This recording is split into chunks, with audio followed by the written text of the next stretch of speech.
Hi hello ಎಲ್ಲರಿಗೂ ನಮಸ್ಕಾರ. ನನ್ನ ಕಾಲ್ಪನಿಕ ಕಥಾಲೋಕ ಯೂಟ್ಯೂಬ್ ಚಾನಲ್ಗೆ ಸ್ವಾಗತ.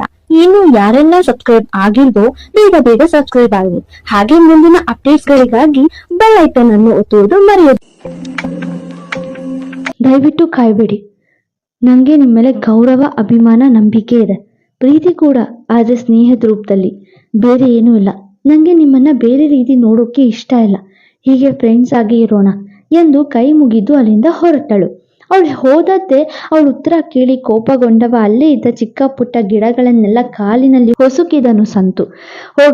ಹೋಗು, ನಿಂಗೆ ನನ್ನ ಮೇಲೆ ಫೀಲಿಂಗ್ಸ್ ಇಲ್ಲ, ಆದ್ರೆ ಆ ಲಕ್ಕಿಗೆ ನಿನ್ ಮೇಲೆ ಫೀಲಿಂಗ್ಸ್ ಬರೋ ಮುಂಚೆ ನಿನ್ನ ಅವನಿಂದ ನಾನ್ ದೂರ ಮಾಡಿ ನಿನ್ನನ್ನು ಹೇಗ್ ಪಡಿಬೇಕೋ ಚೆನ್ನಾಗ್ ಗೊತ್ತಿದೆ, ಹೋಗೆ ಎಂದು ದವಡೆ ಬಿಗಿದ. ರಾತ್ರಿ ಹಿಂದೆ ಕೂಡ ಆ ಹುಡುಗನಿಗೆ ನನ್ನಿಂದ ಅವಮಾನ, ನೋವು, ಬೇಸರವಾಗಿತ್ತು. ಈಗ ಸಂತೋಷ್ ಅವ್ರಿಗೂ ನನ್ನಿಂದ ನೋವು. ಆದ್ರೆ ನಾನು ಆ ಸಮಯದಲ್ಲಿ ಲಕ್ಕಿಯ ಕೈಗೊಂಬೆ ಆಗಿದ್ದೆ. ಲಕ್ಕಿ ಜೊತೆ ಸವಾಲಾಕಿಲ್ಲ ಅಂದಿದ್ರೆ ಎಲ್ಲ ಸರಿಗಿರ್ತಿತ್ತು. ನನ್ನ ಮಾತು ಯಾವಾಗ್ಲೂ ಮಿತಿ ಮೀರುತ್ತೆ. ಪಾಪ ಸಂತೋಷ್ ಅದೆಷ್ಟು ನೊಂದಿರಬಹುದು, ಅದೆಷ್ಟು ಬೇಸರ ಪಟ್ರು. ಎನ್ನುತ್ತಾ ಸಾರು ಬಿಸಿ ಮಾಡ್ತಿದ್ದವಳ ಗಮನವೆಲ್ಲ ಸಂತು ಆಡಿದ ಮಾತಿನ ಕಡೆಗೆ ಹಾರಿತ್ತು. ಅವಳಿಂದ ಅವನು ಎಷ್ಟು ನೋವು ಅನುಭವಿಸಿದನೆಂದು ಬೇಸರ ಪಡ್ತಿದ್ಲು. ಕೆಲಸದಿಂದ ಬಂದಿದ್ದ ಲಕ್ಕಿ ಫ್ರೆಶ್ ಆಗಿ ಟೇಬಲ್ ಬಳಿ ಬಂದಾಗ ಆಕೆ ಇನ್ನೂ ಅಡುಗೆ ಮನೆಯಲ್ಲಿರೋದು ಗಮನಿಸಿ ಎಷ್ಟು ಹೊತ್ತಾದ್ರೂ ಬಾರದ್ದು ನೋಡಿ ತಾನೇ ಬಂದಿದ್ದ.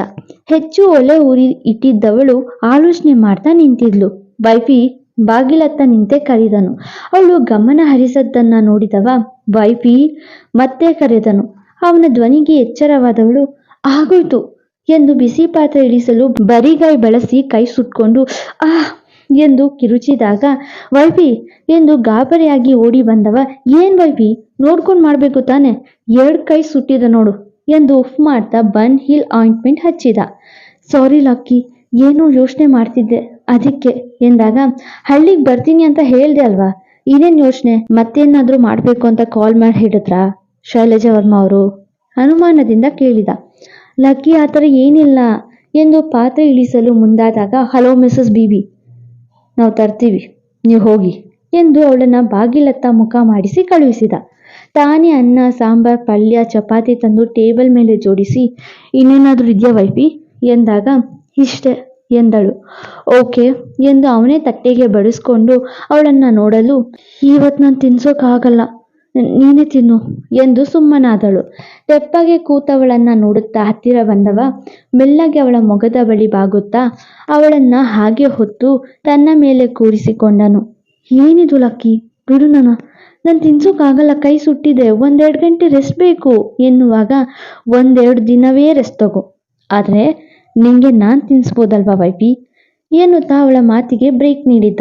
ಅವಳ ನೋಟದಲ್ಲಿ ಏನೂ ಅಳುಕು, ಬೇಸರ, ನೋವು ಕಂಡವ ಏನಾಯ್ತು ವೈಫಿ, ಯಾರಾದ್ರೂ ಏನಾದ್ರೂ ಅಂದ್ರ, ಏನಾದ್ರೂ ಪ್ರಾಬ್ಲಮ್ಮಾ, ಚಿಕ್ಕಪ್ಪದಿಯ ಎಲ್ರೂ ಓಕೆ ತಾನೆ, ನಿಂಗೇನಾದ್ರೂ ಹುಷಾರಿಲ್ವಾ, ಯಾರ್ದಾದ್ರೂ ನೆನಪಾಯ್ತಾ, ಏನೇ ಇದ್ರು ನಂಗೆ ಹೇಳು ವೈಫಿ, ನಿನ್ನೆಲ್ಲ ಪ್ರಾಬ್ಲಮ್ಸ್ಗೂ ಲಕ್ಕಿ ಬಳಿ ಸಲ್ಯೂಷನ್ಸ್ ಇದೆ ಎಂದಿದ್ದೇ ಅವನ ಕೋಳ ಸುತ್ತ ಕೈ ಹಾಕಿ ಅಪ್ಪಿದಳು. ಮೊದಲ ಬಾರಿ ಗಟ್ಟಿಯಾಗಿ ಅಪ್ಪಿದವಳನ್ನ ದೂರ ತಳ್ಳೋ ಮನಸ್ಸಿಲ್ಲದವ ಅವಳ ಹಿಂದೆಲೆ ಸವರುತ್ತಾ ಏನಾಯ್ತು ವೈಫಿ ಕೇಳಿದಾಗ ಹಿಡಿತವನ್ನ ಇನ್ನಷ್ಟು ಬಿಗಿ ಮಾಡಿದವಳು ನಿನ್ನ ಕಿಸ್ ಅಷ್ಟೇ ತಾನೆ, ದಿಲ್ರುಬಾಗೆ ರಿಸರ್ವ್ ಅಥವಾ ಹಕ್ಕೂಡನಾ ಹಾಗೆ ಎಂದು ಪ್ರಶ್ನಿಸಿದವಳ ಮಾತಿಗೆ ನಕ್ಕವ ಅವಳನ್ನ ತಾನು ಅಪ್ಪುತ್ತಾನೆ ಲಕ್ಕಿ.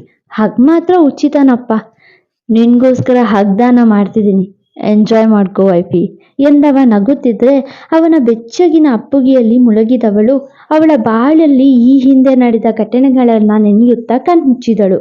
ಅದ್ಯಾರೋ ಪೊಲೀಸ್ ಮುಂದೆ ತನ್ನ ಕೈ ಮುಂದೆ ಮಾಡಿ ಯಾರೋ ಹುಡುಗನತ್ತ ತೋರಿಸಿದ್ದ ದೃಶ್ಯವದು.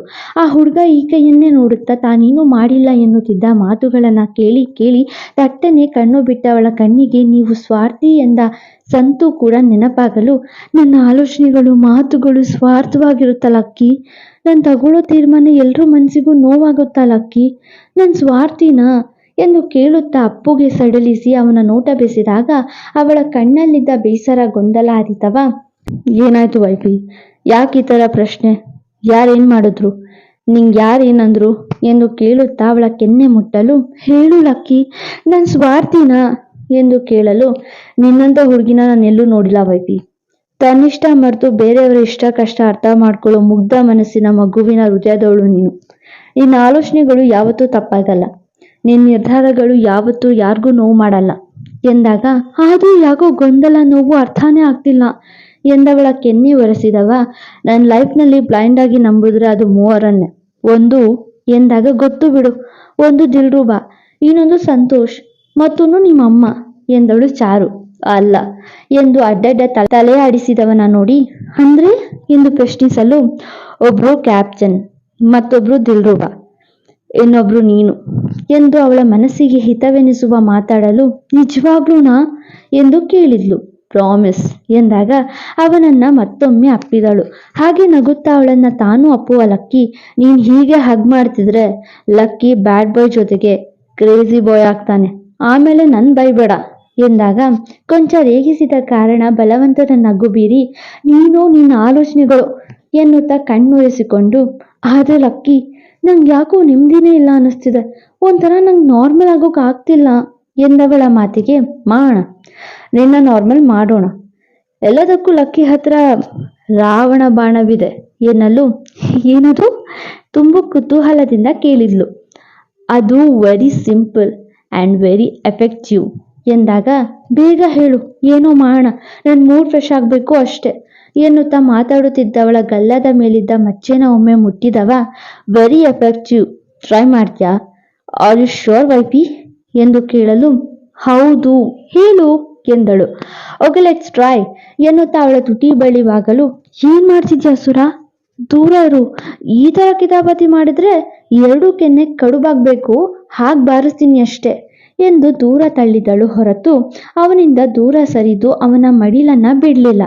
ಇಲ್ಲ ವೈಫಿ, ಕಿಸ್ ಮಾಡಿದ್ರೆ 1000 ಟೈಮ್ಸ್ ಸ್ಟ್ರೆಸ್ ರಿಲೀಫ್ ಆದ ಖುಷಿ ಕೊಡುತ್ತಂತೆ, ಒಮ್ಮೆ ಟ್ರೈ ಮಾಡೋಣ ಬಾ, ಇದೊಳ್ಳೆ ಥೆರಪಿ, ಕಿಸ್ಸೋ ಥೆರಪಿ, ಕಮ್ ಲೆಟ್ಸ್ ಟ್ರೈ ಎಂದು ಮತ್ತೊಮ್ಮೆ ಬಾಗಲು, ಎಲ್ಲಿ ಬಿಡ್ತೀಯ ನಿನ್ನ ಹಸುರ ಬುದ್ಧಿ, ಚೂರು ನಾಚಿಕೆ ಮಾನ ಮರ್ಯಾದೆ ಇಲ್ಲ ಎಂದು ಮೇಲೇಳಬೇಕು, ಮತ್ತೊಮ್ಮೆ ಎಳೆದು ಕೂರಿಸಿಕೊಂಡು, ಇದೇ ಇಷ್ಟವಾಗೋದು ಈ ಡೈಲಾಗ್, ಎಲ್ಲಿ ಬಿಡ್ತೀಯ ನಿನ್ನ ಹಸುರ ಬುದ್ಧಿ, ಈ ಡೈಲಾಗ್ ಮತ್ತೆ ನೀನು ಒಂಥರ ಇಷ್ಟವಾಗಿದ್ದೀರ ವೈಫಿ, ನೀನು ಈ ಥರ ನನ್ನ ಜೊತೆ ಊಟ ಮಾಡೋದು, ನಾನು ನಿನ್ನ ಕಾಡಿಸ್ತಾ ಊಟ ತಿನ್ನೋದು ಒಂಥರ ಹುಚ್ಚಿಡ್ಸಿದೆ, ಈ ಕೈ ತುತ್ತಿಗೆ ಈ ಸ್ವೀಟ್ ಟೈಮ್ಗೆ ಬೆಳಿಗ್ಗೆಯಿಂದ ವೆಯ್ಟ್ ಮಾಡ್ತೀನಿ ಗೊತ್ತಾ, ನಿನ್ಬಿಟ್ಟು ಊಟ ಮಾಡೋ ಮನಸ್ಸೇ ಬರಲ್ಲ, ಮಧ್ಯಾಹ್ನ ಅದಕ್ಕೆ ಊಟನೇ ಬೇಡ ಅನ್ಸುತ್ತೆ, ನನಗೆ ನಿನ್ನ ಕೈಯಲ್ಲಿ ಊಟ ತಿನ್ನೋದೇ ಅಭ್ಯಾಸ ಆಗೋಗಿದೆ ಎಂದು ಮನಸ್ಸಿನ ಭಾವನೆಗಳನ್ನ ಹೇಳ್ತಾ ತಿನ್ನಿಸುವಾಗ, ಆದರೆ ಇದೆಲ್ಲ ಬರೀ ಇನ್ನು 79 ದಿವಸ ಅಷ್ಟೇ ಅಸುರ, ಆಮೇಲೆ ಎಂದು ಅವನ ಮಾತುಗಳಿಗೆ ಭಾವನೆಗಳಿಗೆ ಕಡಿವಾಣ ಹಾಕುತ್ತಾಳೆ ಚಾರು. ಏನೊಂದು ಉತ್ತರಿಸಲಿಲ್ಲ ಲಕ್ಕಿ. ಆ ಮಾತಿಗೆ ಅದ್ಯಾಕೋ ಮಂಕಾದನು. ಅವನಿಗೆ ಅವಳ ಮೇಲಿರೋದು ಪ್ರೀತಿಯೋ ಕಾಳಜಿಯೋ ಸ್ನೇಹವೋ ಮೋಹವೋ ಗೊತ್ತಿಲ್ಲ, ಆದರೆ ಅವಳಿಲ್ಲದೆ ಇದ್ರೆ ಈಗೀಗ ದಿನ ಕಳೆಯೋಕ್ಕಾಗಲ್ಲ ಎನ್ನುವುದು ಮಾತ್ರ ತಿಳಿಯುತ್ತಿದ್ದಾನೆ. ಅವನ ಜೊತೆಗಾಗಿರೋ ಒಪ್ಪಂದವನ್ನ ಇನ್ನೂ ಮರ್ತಿಲ್ಲ ಚಾರು. ಆದರೆ ತನ್ನ ನೋವಿಗೆ ಮುಲಾಮು ಅವನೇ, ತನ್ನ ಸಂತೋಷವನ್ನ ಹೆಚ್ಚಿಸುವವನು ಅವನೇ. ಅವನಿದ್ರೆ ಅದೇನೋ ಧೈರ್ಯ, ಅವನಿದ್ರೆ ಅದೇನೋ ನೆಮ್ಮದಿ ಕಾಣ್ತಿದ್ದಾಳೆ. ಇವರಿಬ್ಬರನ್ನ ದೂರ ಮಾಡಿ ತನ್ನ ಪ್ರೀತಿನ ಪಡೆಯೋ ಸಂಚಲ್ಲಿ ಸಂತು. ಈ ಭಾವನೆಗಳಿಗೆ ಮತ್ತೇನು ತೊಂದರೆ ಮಾಡ್ತಾನೋ. ಮಾರನೇ ದಿನ ಲಕ್ಕಿ ಎಂದಿನಂತೆ ಎದ್ದು ಅವನ ವೈಫಿ ಜೊತೆ ಒಂದಿಷ್ಟು ಜಗಳವಾಡಿ ಅವಳಿಗೆ ತಿಂಡಿ ಮಾಡಿಸಿ ತಾನು ತಿಂಡಿ ತಿಂದು ಆಫೀಸಿಗೆ ಬಂದ. ಹಾಗೆ ಬಂದ ಕೂಡಲೇ ಅವನ PA ಫ್ಲ್ಯಾಟ್ ಬಗ್ಗೆ ನೆನಪಿಸಿದ. ಅದನ್ನು ನೆನೆದು, ಓಹ್, ನಿನ್ನೆ ವೈಫಿ ಜೊತೆ ಮಾತಾಡೋಣ ಅಂದ್ಕೊಂಡೆ, ಮರ್ತ್ಬಿಟ್ಟೆ. ಎನಿವೆ ದಿಯಾಗೆ ಕಾಲ್ ಮಾಡಿ ಕೇಳೋಣ ಎನ್ನುತ್ತಾ ಕರೆ ಮಾಡಿದ. ದಿಯಾ ಕಾಲ್ ಪಿಕ್ ಮಾಡಲಿಲ್ಲ. ಮತ್ತೆರಡು ಬಾರಿ ಮಾಡಿ ಆಕೆ ಕರೆ ಸ್ವೀಕರಿಸದೇ ಇದ್ದಾಗ ಕ್ಲಾಸಲ್ಲಿರಬಹುದು ಅಂತ ತಿಳಿದು ಆಮೇಲೆ ನೆನಪಿಸಲು PAಗೆ ತಿಳಿಸಿದ.